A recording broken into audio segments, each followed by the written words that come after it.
However, I want to talk about one where there was an act of kindness towards myself, and then I returned the favor the next day to a random person as well. So my story starts off with I was working in foster care as a case manager. I had just recently moved from the Atlanta area to a southern area of Georgia, so I was, kind of my dollars was getting short because I had just moved. I was waiting on what we would call in that field of work, my mileage check. So apparently, my supervisor did not approve my mileage check in a timely fashion. So I had already had this trip planned to go see a kid that lived in Columbus, and I had to stay overnight. Well, actually, it was more than one kid; it was two kids. So I had that trip already planned to see those kids, and I don't like letting them down. So I was determined to still go on my trip. I went on the trip, and when I checked into my hotel, my deposit ended up being more than what I expected. So that kind of took a little bit more money. Um, After that, I went and saw the kids like I'm supposed to. Next day, I get ready to start heading home. Well, I go to the gas station, and my card wasn't acting right. Apparently, there was some fraud on it. So the credit card company locked up the card. So I'm like, okay, oh my God, how am I gonna get home? I don't have any gas. Like my gas is getting low because I had like a 5 hour drive. So I said, okay, if my card is not acting right at this gas station, I'm gonna kind of keep driving and see how close I can get to home. And once I get home, I know my check will hit that night, and the next day I'll be fine.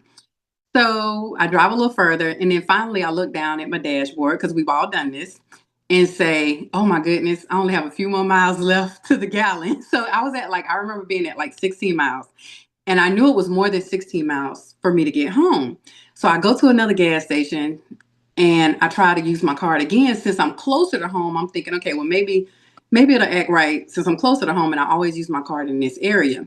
I try again, and I didn't even know a lady in the gas station heard my conversation. So I was inside this particular gas station versus being at the pump so that I can possibly swipe, and then that way I could just put in my zip code and keep going. So I'm talking to the clerk. The clerk was like, most clerks nowadays are not discreet like they were in the 80s. In the 80s, they would say you might want to try another tender, but now they just out loud say that didn't work, that didn't go through. So he says it didn't go through, and I said, well, let me go outside and see what I can do. I'm gonna call my bank again. I go outside, and when I come back in, he tells me, don't worry about it. The lady that just left here just paid for you, just gave you some money for gas. You can go to the pump. And so I'm like, the other lady you interviewed, I'm about to get emotional talking about it. So I was like, nobody has ever done nothing like that for me, ever. So I was able to see her. She was getting in her car, and I immediately went over there and I said, well, ma'am, can I have your name and your number? Because I don't have a problem with giving this back to you tomorrow. I said, it's just, I'm waiting on my check. She said, no, it's for you. And then she handed me another 20. And I'm thinking to myself, like, I'm in a bind, but I'm not in that bad of a bind, but I appreciate it. So she hands me another 20. So now in all, I have $40 from her, 20 on the tank and 20 she gave me. And she said, no, God told me to bless you. So I want to do this for you.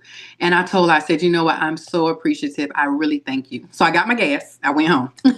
But the next day, I went back up there. And what I did was I was intentional. I went during the same time frame that I was there when she helped me.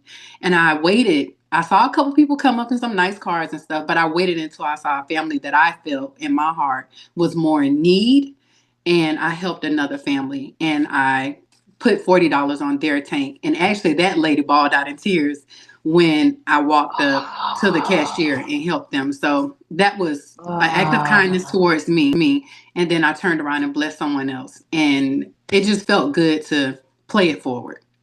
Wow. I don't have anything like that. I will say that in the city that I live in, they unfortunately do not have any dance classes that are catered towards the African American community for girls. So myself and another lady are looking at trying to start a dance group for girls so that they're more culturally aware of hip hop dance as well as some other dance styles. So that when those girls leave this particular county, which I'll just go ahead and say it because they don't have it and it's their bad they don't have it, but it's Camden County, Georgia, Camden.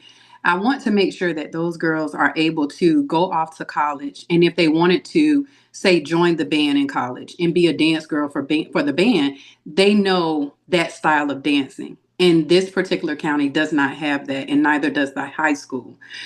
If someone wanted to follow me in order to assist us in any fashion, I can be found on all social media platforms under Candy Gregory, Candy, not Candi, but Candy, Gregory, Gregory. And I'm a counselor as well as a CASA for the state of Georgia. I advocate for kids that are in foster care. I have been working in the foster care industry for over 12 years, and I just have a big heart for kids that are uh, in that arena. So that's me. Thank you very